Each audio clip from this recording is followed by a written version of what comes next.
Intro going live. 3, 2, 1. It's the Sunset Flip Wrestling Podcast coming to you live on Double C TV, featuring Darren. Oh god, we're doomed. And Double C. Wrestling gets you laid. Gotcha. As they take on 5 hours of WWE programming. I'm pretty sure he fudged it just while he was doing the Hurricane Run. Like, oh god, I don't know how to do this correctly. Alright. 3:37 on the West Coast. This is 6:37 for us on the East. Yes. Ha! Time difference. Time differences. That West Coast, East Coast stealing-majigger thing ago. Making up words as I go along. Yes, you are. Alright, what are we up to tonight? Okay, tonight we got Smackdown and we got another Raw. Smackdown from the 10th and Raw from last night. The, what was that? 13th? Yeah. Yeah. 13th. The 13th and pretty much the up to practice Raw before the pay-per-view. Yes, Raw before the pay-per-view. The big send-off, the big sell sort of thing. And I was not sold. The only reason I would have watched this is because I was sold on the Mark Henry Sheamus fight. Oh, yeah. Oh, well, we got news for that. That looks interesting. We got news for that. Alright. Okay, first up for SmackDown. So, the show starts out with Chris Jericho's highlight reel with the Ryback. With the Ryback. With the Ryback. And Jericho says that he sees Ryback's point of view, how the whole John Cena thing, and then Ryback's all like, "You're judging me, don't judge me." And then Chris Jericho says, "I'm not the one judging you, it's these people are going to be judging you." You see? Because it's all about the people. Because I'm a face. Yes. So, and he goes, "Oh, sure, you might win the title, but you'll lose the respect." And then Ryback gets in his grill. Yo. I'm just gonna stand here and sit by. And think of the writer who wrote that line and psychically punch him in the nuts. Alright. Then Teddy Long interrupts. He goes, "Hold on there, playa. We're gonna make a match for your main event." Hold on, Blair, we got a setup right now. Yeah. We've done this shit 700 times before, let's do it again. Basically. So we got that to look forward to. But first, we have a Kofi Kingston match with Cody Rhodes. Yay!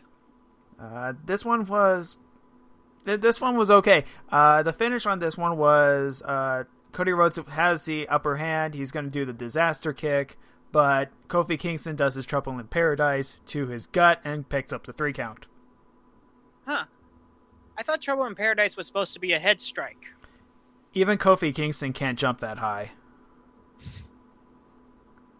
I've seen him do some amazing jumps. Though, to be fair, yeah, Cody is a pretty big bastard. Yeah. So, but it's just enough. At best, he'd hit his throat. Mm-hmm. And let's be fair, we don't want that to happen. Right. After that, we go backstage with an interview with Jack Swagger and Zeb Coulter, saying something about, oh yeah, that's right, they're gonna face Big E Langston. And gonna face Big E, gotcha. Big E, which is what the next match is. Woo! Yay! That was convenient. Yes, Big E Langston versus the Jack Swagger.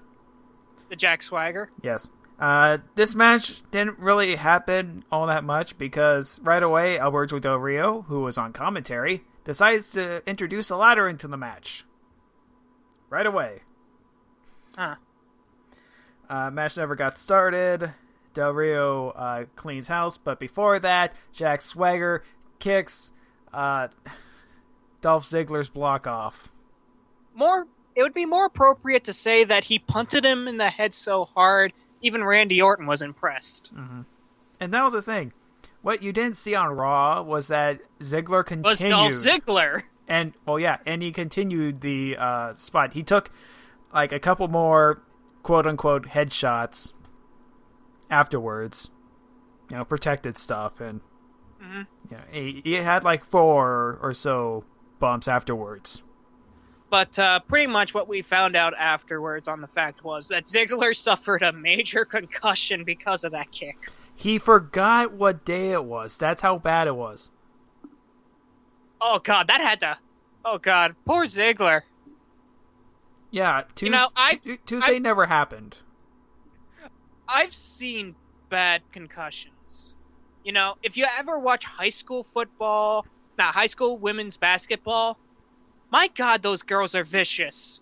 Mm-hmm. And one time I saw a horrible concussion to one of the high school participants that I know because she is a part of a family that's a friend of our family.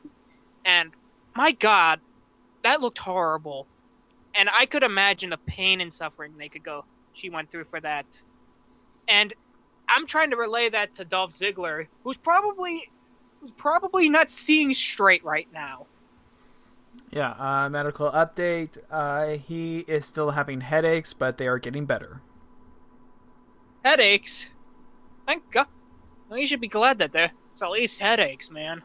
That could have been 10 times worse. It's also been a week. True. At that. Yes. But which we'll be discussing later on another injury to a top superstar. Oh, yeah. Which one got hurt this time? No, I'm talking about the holy crap, John Cena's injured thing. Oh, yeah. That Achilles thing. We'll get to that on Raw. Yeah, whatever. But first, we have another match. We have Daniel Bryan versus Dean Ambrose. Hooray! In a very high-impact match where, basically, Daniel Bryan kicks Ambrose so hard that his eye almost shuts. Speaking of headshots. And don't piss Daniel Bryan off. He knows how to kick a motherfucker. Mm-hmm. I shouldn't joke about that sort of thing. And then the numbers game kind of gets underway. However, Kofi Kingston makes a save and forces the DQ. Why Kofi Kingston? Because he was in that 6-man tag match with the Usos and he got beat. So obviously he has to go on the other show and interfere in a match. Because he's a wildcat, Right. I preferred him when he was the Redeemer. When he punted people in the head so hard, he turned them good. Like The Miz. I will never forget that. That was horrifying. Yeah. It was almost as bad as Jack Swagger's kick. Yeah. Next up, we have Mark Henry, and he pulls 2 trucks. And he does it. Because he's a strong motherfucker. Yes. And it was actually quite a sight to see, because if you follow... if you know why he was out for a long time, is because he had a very bad shoulder injury and was considering retirement. And now he pulls 2 trucks. Which is good. Which is good to see that he's recovered so well. Yeah. But my God, but still, he's a beast and a half. I think I remember the first time they started with the world's strongest gimmick, right after the chocolate sexy gimmick. Yeah. When he lifted up that car by its feet. Oh yeah. By its hands. Hey, Mark Henry. I want you to bend this frying pan, and everyone takes bets. It's like, no, he can't do it. $5. Yeah, I can. And he does. It's like, oh, man. Oh, God. Oh, that was so fun. Early Smackdown. That was fun. Anyways, pretty much what we're saying here is Mark Henry is pretty much, he is the world's strongest man. Mm-hmm. Then again, I don't need to be told that. I looked on his Wikipedia page and saw all the golds he's won in weightlifting. Mm-hmm. Next up, we have a backstage interview with Randy Orton, and he goes, "I am extreme. I'm gonna show Big Show I am extreme." Hold on 1 second. Sorry, I had to take my shot. Up next, we have the Big Show versus Tensai. Sweet Tea? Yeah, Sweet Tea Tensai. This match did not last very long at all, because Big Show decides to punch him in the face. Yeah, that sort of does it. However, after he does so, Randy, for the 1, 2, 3, Randy Orton goes ahead and RKOs out of nowhere. Sneak attack RKO? Yeah, sneak attack RKO because he's extreme now. Because he's extreme! And because he's Omega Orton. Right. And he has a movie coming out as well. Yeah, he has a movie coming out. So that's what? 3 things he has on top of himself right now. My God, the man should kick the Big Show's ass. Next up, we go backstage with Caitlyn and AJ. Yay, and more Divas crap. Caitlyn says that... oh wait, Natalia's also there. And they're all like, Khali's going undercover. And then Khali has a Rey Mysterio mask on. Because he's undercover. You know, if this mic I have in my hand wasn't so expensive, I would throw it across the room just for that stupid reason. Camera pans and then pans back and he has a fake mustache.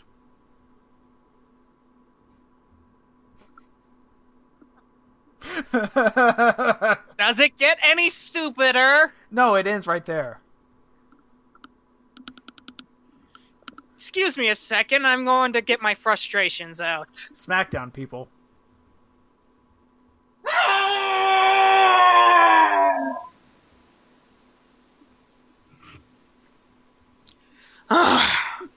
Okay. I'm better. Okay. Main event time. Let's see. Chris Jericho versus the Ryback. Right. In this match, Ryback is pure strength, like we all know. Mm-hmm. Pretty much has a handle on Chris Jericho. Pretty much is jobbing the shit out of him. Yeah, and Josh Matthews turns heel in this match because he is now a Ryback believer. He goes on tirade against Michael Cole and JBL because they're pretty much Cena guys that they need to stop ragging on Cena all the time. Drops Stone Cold and JR. He just starts ranting in this match. I think we need to get Josh Matthews on some pills. Yeah. If he's going bipolar this quickly. Yeah, I think all the insults he's been taking, like the last few months, aren't probably, helping. Let me guess. We're going to do another Michael Cole heel thing again? I don't know. Somebody needs to go heel, because JBL is too good to go heel. And if he goes heel, he's still a face. He's just that good.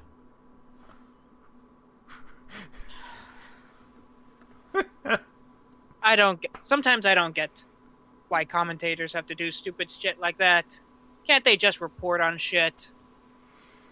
So, there's a Walls of Jericho, and Ryback gets out of it. Let's see. Ryback gets disqualified for using the ring post / low blow thing. And that's... It isn't the normal one where he pulls... It's not when Jericho's in the ring and he pulls him into the post. He pretty much does like an atomic drop into the ring post. Oh! Ooh. Okay. So, I'm pretty sure you wouldn't get disqualified for that. I don't know. It's like one of those, I guess it works. But that's our main event? Yeah. That's how it ends? Yeah, that's how it ends. Ryback stands victorious, sort of. And he says Ryback rules. That's his catchphrase now. My God. I'm going to say my God a lot. Uh-huh. And drink a lot in this. I do want to make one correction from last week's show while I have everyone's attention. John Cena has lost a last man standing match before, that time when Big Show chokeslammed him into the spotlight. Uh-huh. That was a last man standing match. But was that at Extreme Rules? Because now they're just going on about how undefeatable John Cena is at Extreme Rules. No, that was a Backlash. Okay. When they still had Backlash. However, it's still the same month. Mm-hmm. Go figure. Count it if you wish. Mm-hmm. But it's still the fact that they're going on about how John Cena's been unbeatable and how he's extreme. Yeah, he's the king of extreme. Really? You really want to go there? I almost face-palmed so hard, I nearly broke a table. Yes, I face-palm with tables. That's how angry I get sometimes. That almost sounds like an indie spot. You know, I know a lot of people who actually are in the indie industry, so yeah, that's something I would do. Time for an indie spot! Okay, so... God damn your segues. So back to the whole invasion angle for the whole Portland Wrestling Uncut thing. Some more people came in, including some familiar figures. Scotty Mack, former Pacific Northwest heavyweight champion and tag team champion, has returned from doing more West Coast indie stuff. He was once offered a developmental contract from WWE, and however, he didn't make it. It's nice to see him on TV again for me, at the very least. Yeah. That's about it. Scotty Mack is back. Yeah, pretty much that's it. Scotty Mack's back, and are the Invasion guys still losing? Pretty much, except for Scotty Mack and his tag team partner. I forget who his name is, but he has green hair, and he's kind of crazy. Crap, what?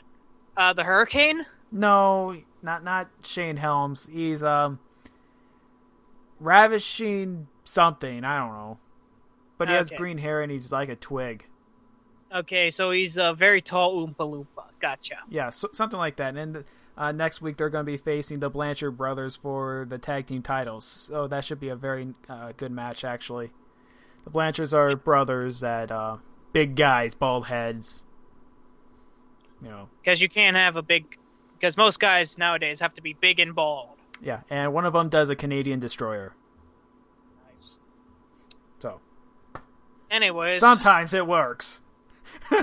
Sometimes it works. But now we're done with the indie spots. Let's go back to Raw. Oh, God. So, after, you want to begin? Okay, I'll do this. Okay, the show starts off with the dance-off that was advertised. Fandango versus Chris Jericho. Fandango starts, however, Summer Rae appears to have twisted her ankle. Very serious industry in the ballroom dancing industry, and all that stuff. So, I mean, my God, she may never ever walk again. Yeah, so he's pissed off and then goes to leave, but then attacks Jericho from behind, beat down, and then the big reveal.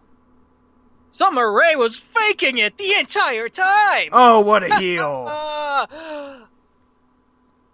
So, you cheated just to win a no-nonsense, probably doesn't matter in the long run, dance-off? No, he wanted to hit Jericho with the floor. With the dance floor. Yeah. Because it's a trick. It's all a trick. And Chris Jericho fell for it. Because he's a face.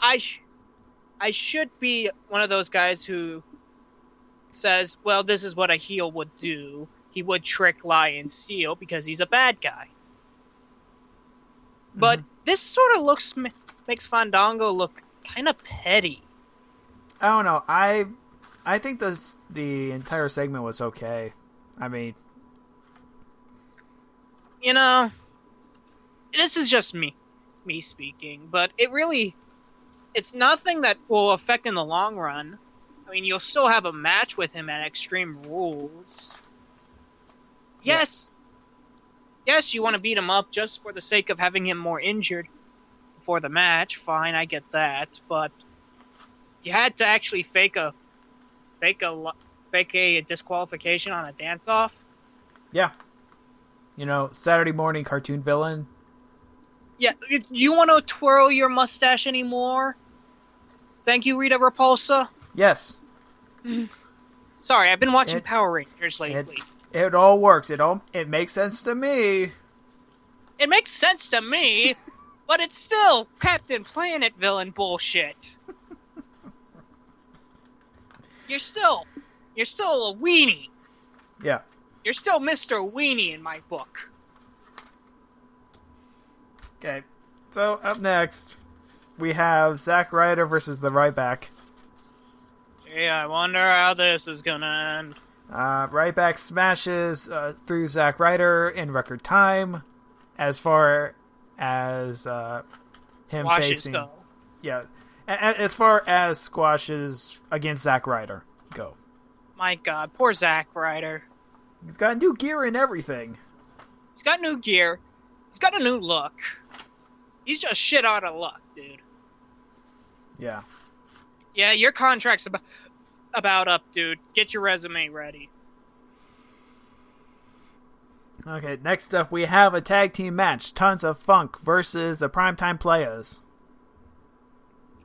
This was weird, because this was actually a match. Yeah. I'm actually kind of shocked at this. Yeah. You at least get one match in this wrestling show. Yes. And here I thought they were going to do nothing more than just bullshit around. Yeah, and that sneaky Titus O'Neil, or not Titus O'Neil, but the sneaky Darren Young, stabs one of the guys. I forget who it was. I think it was he stabbed Tensai in the throat with his comb. Yeah, well, his fro comb. Yeah, with his hair pick. Mm-hmm. I think you should check that hair pick because I think it may be loaded. What, is everything going to be loaded with you? My God, man. Next you're going to say my balls are loaded. You said it.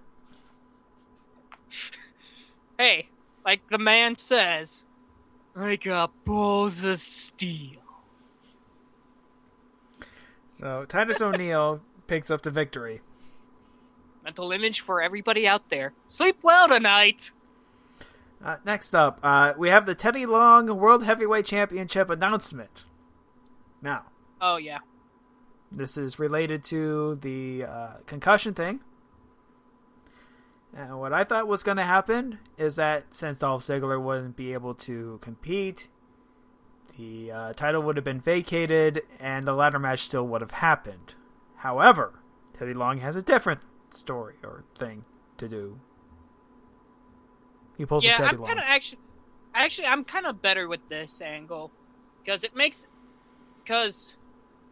guy who suffers an injury and just is stripped for his title because of it, that just seems like a really douche thing to do, don't you think? Yeah, but even if he is a bad guy, even with Teddy Long, he had to vacate the title 3 times when Teddy Long was GMing SmackDown. 3 times.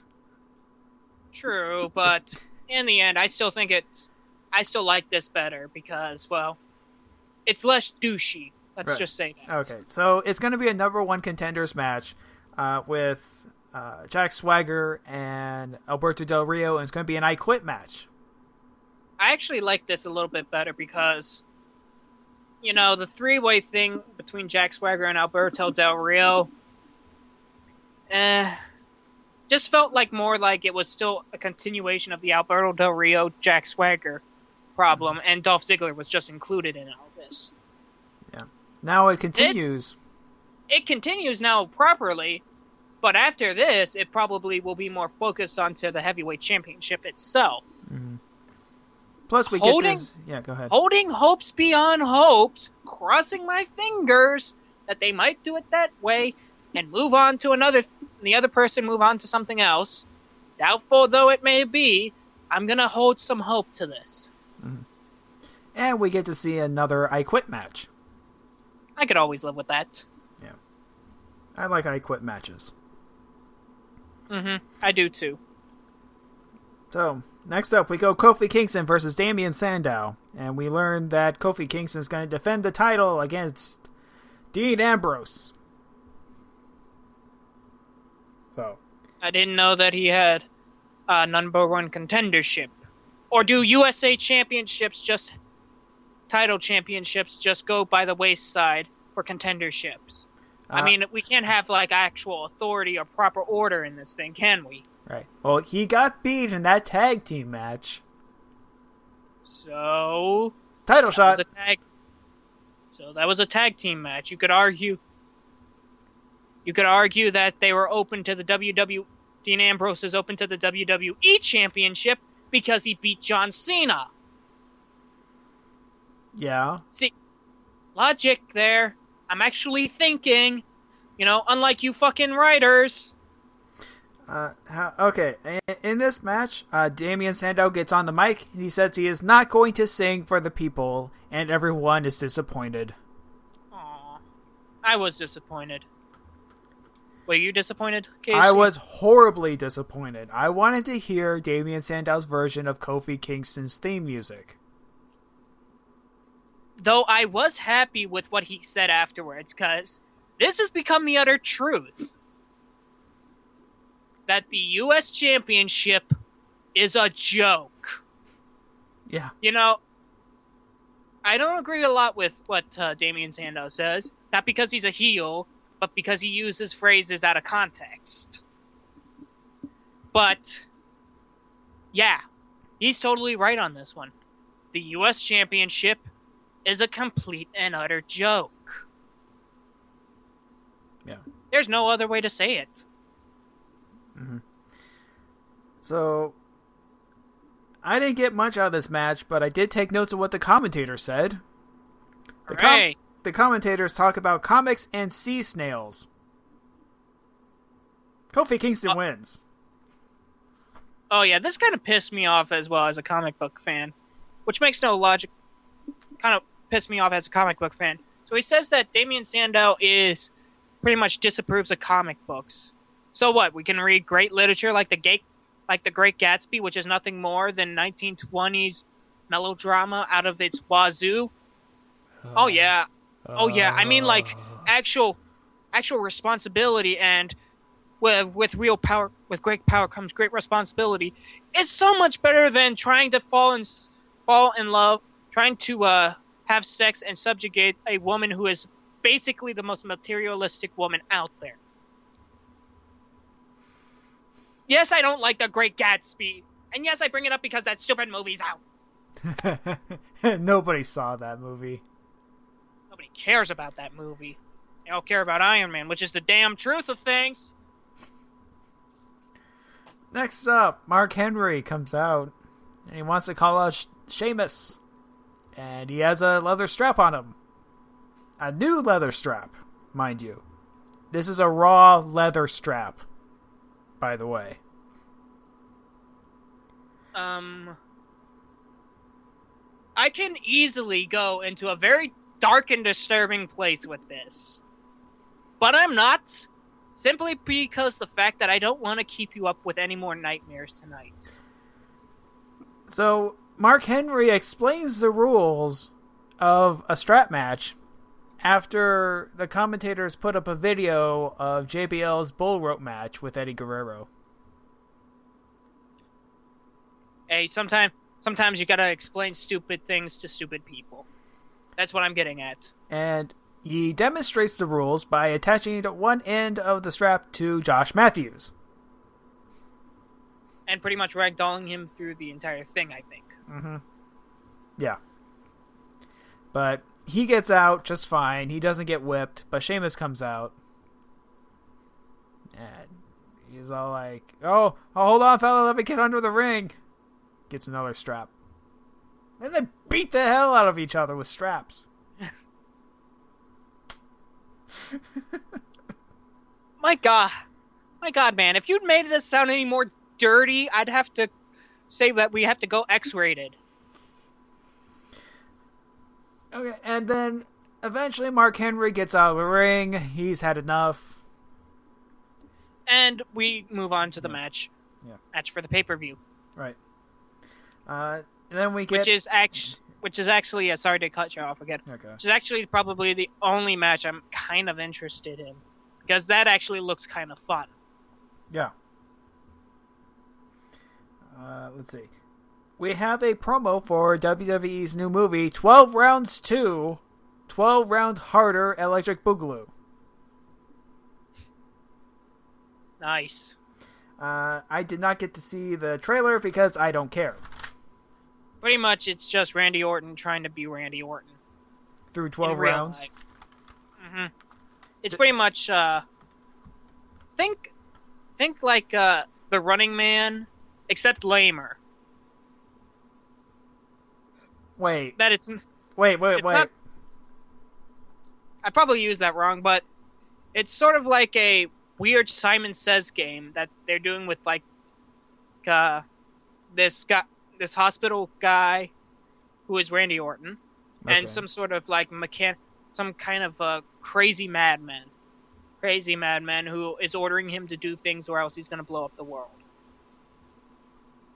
Right. It looks stupid. I'm glad this is going straight to DVD. Though I think I might get a little fun out of it. I recently looked up the box office numbers for the WWE movies. Yeah, I know. They haven't been good. And the last one, which was... The Call. Or the other one, I don't remember. But it only grossed $100,000 on opening weekend. Out of something that cost... no. $143,000, that's right. Out of something that costs at least $1 million to make. Yeah. And the lowest one was Knucklehead, topping out at $10,000 at the theaters. Yeah, that's about a $10,000 movie, I would have said.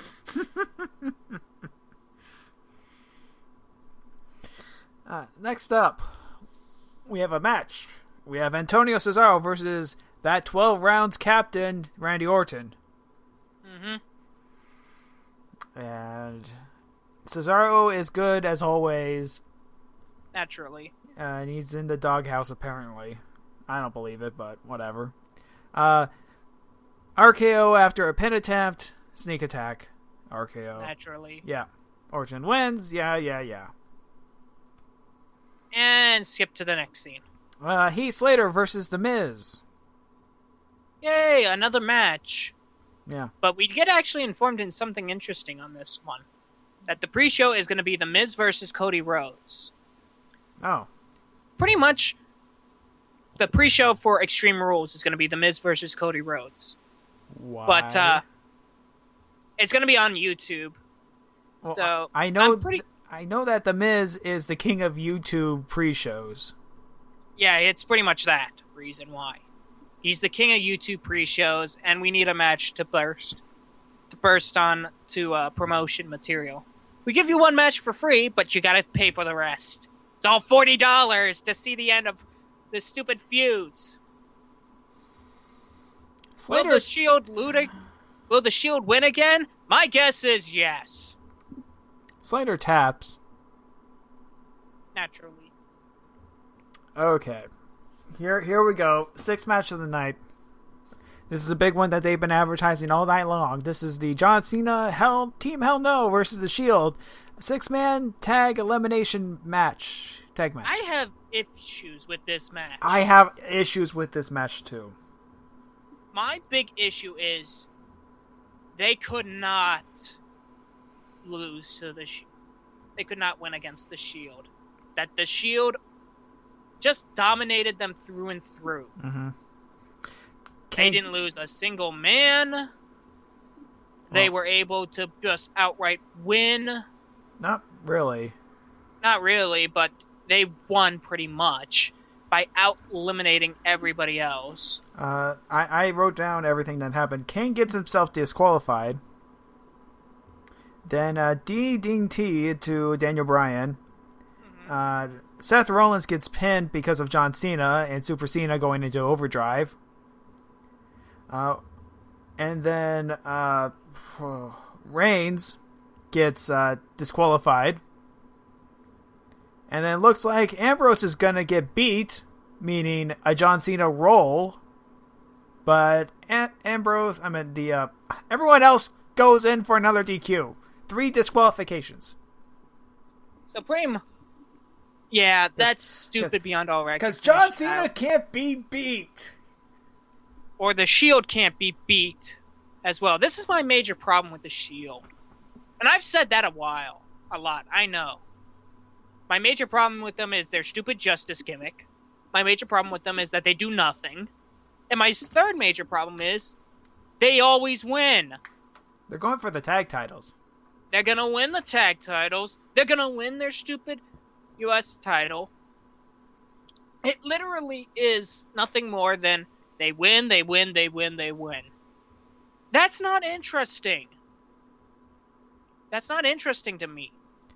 They always come out on top. That's what bugs me. And I don't... Can't they just lose?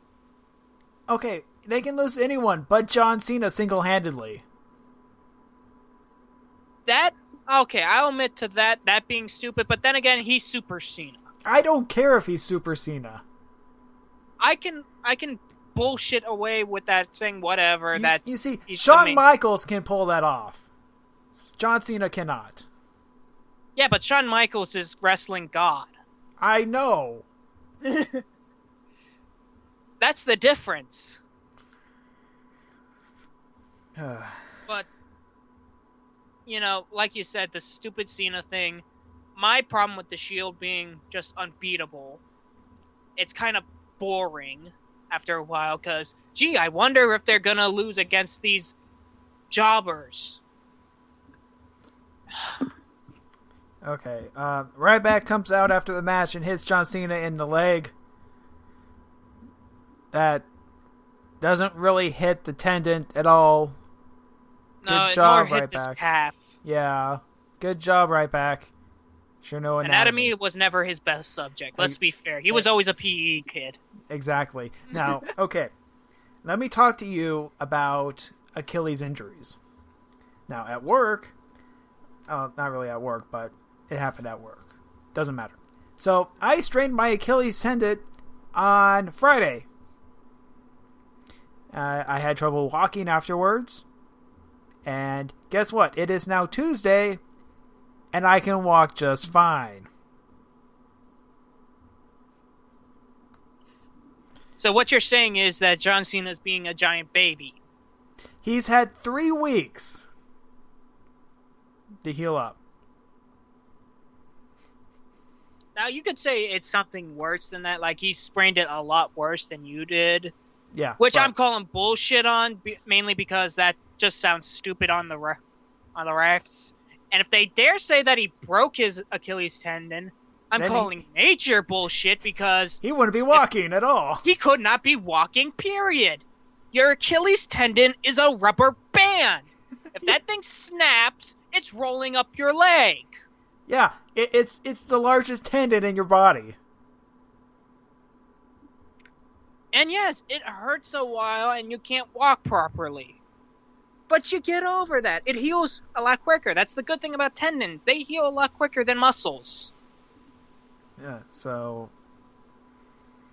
Now, if Ryback decided to target the Achilles tendon throughout these 3 weeks, you could, say... You could argue he's re-establishing the wound. Yeah. Yada, yada, yada. But he's not. He just continually is just dropping it once.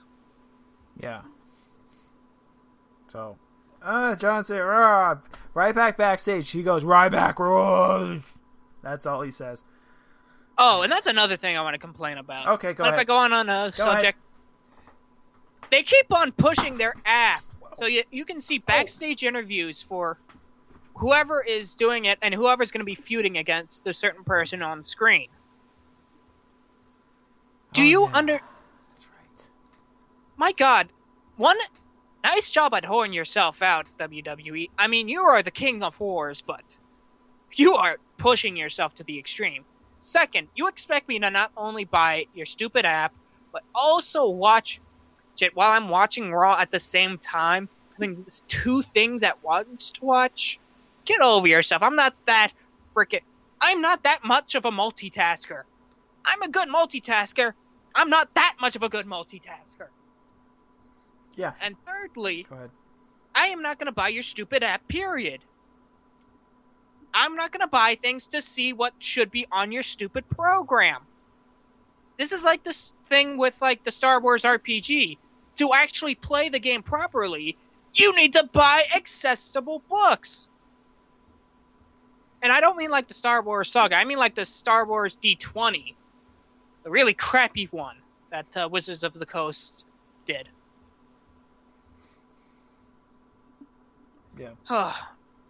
I'm done. We can go further into detail to the Saga edition, but that's for another show. Dude, I actually don't mind Saga edition.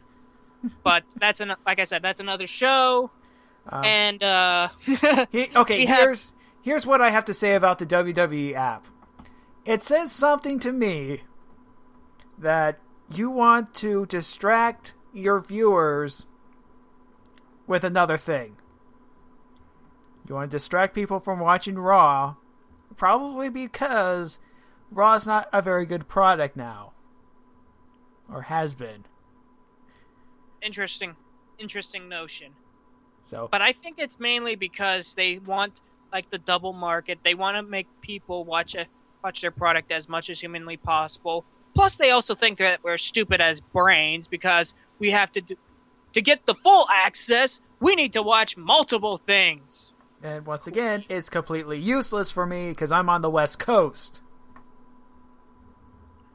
Yeah, I feel bad for West Coast people. This is all just East Coast shit. Yeah. Because it's all about the East Coast. Oh, all those big markets out there. Oh, man, you got New York, you got New Jersey. Well, not really New Jersey, because they kind of suck. You got Philadelphia. You got most of the east side. You got Florida, that has a bunch of places open.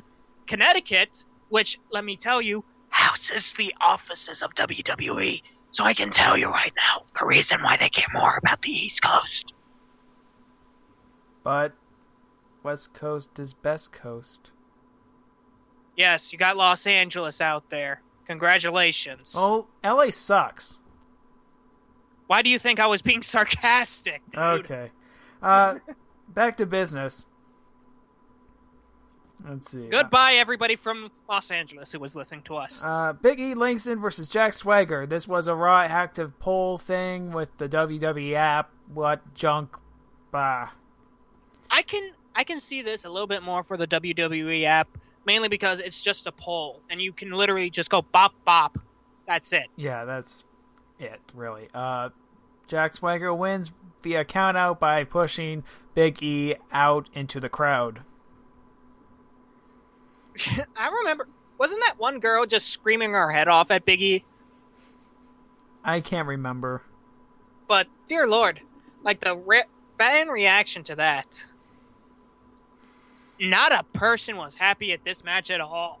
Yeah, and I don't blame them. Oh, by the way, you really see the weirdness of Big E's physique when Jack Swagger is putting him in the ankle lock.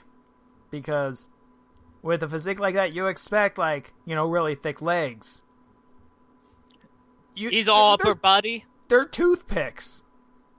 Yeah, how the man stands, I don't know. Okay. He's got teeny tiny legs, but a huge freaking massive body. Right. No. Let's see. After the match, Alberto Del Rio attacks because he wasn't chosen. Naturally. And he attacks. Enough said. Yeah, pretty much. Blah, blah, blah. Hit. And he comes out victorious. Whatever. Mm-hmm. Moving on. Main event time. God! Once again. Oh, was our main event? This is going to be your main event. Oh, God. Help me. Natalya versus AJ. 3 Divas matches in a row have been our main events. And they all suck. I wrote down AJ sells like death again. Because apparently that's the only thing she can do nowadays. No offense, AJ. The commentators who not only have the 3 commentators, but also the Bella Twins and Caitlyn all at the same time.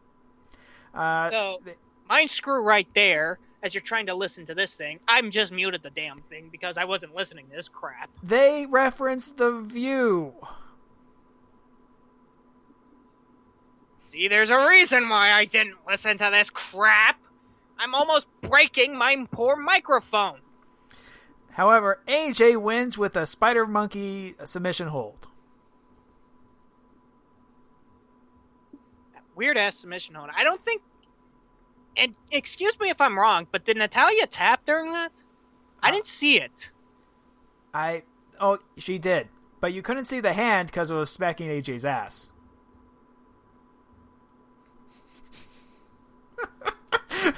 Okay, now that... Okay, more and more I'm thinking of that, yeah, AJ is bi thing. That's pretty much the Caitlyn secret admirer is AJ. Also, during the commentator scuffle, Jerry Lawler mentions how AJ could be the secret admirer.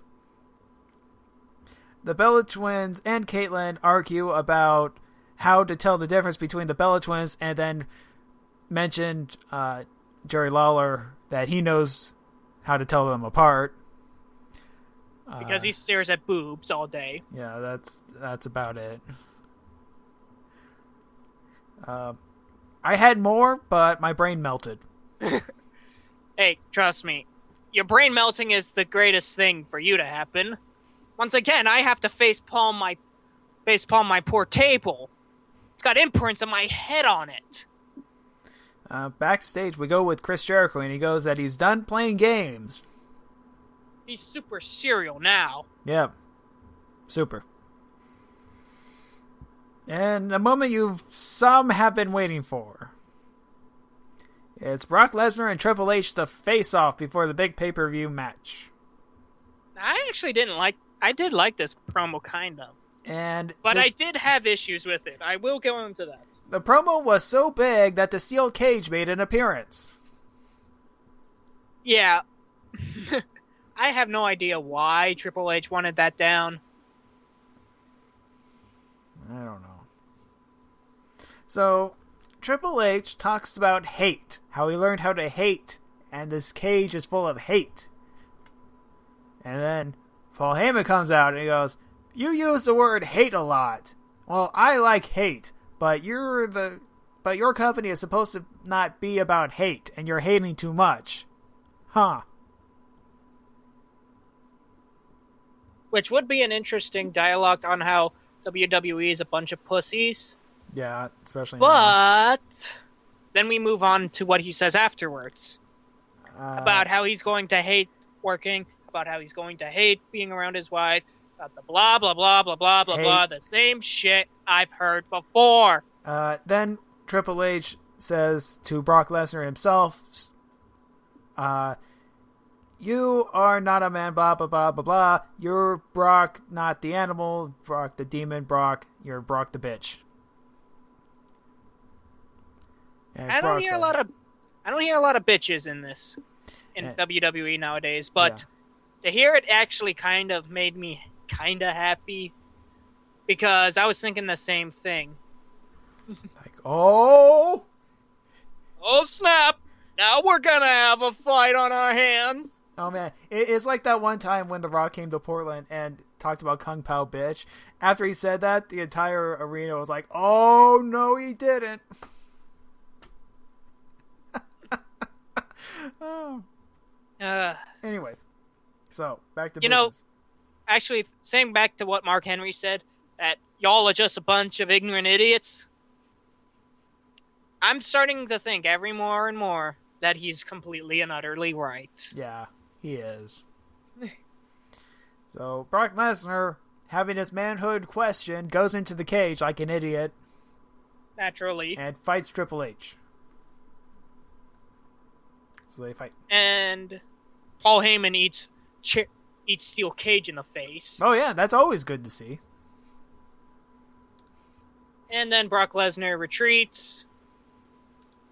Triple H stands victorious in the middle of the cage, and the show's over. Yeah, show's over.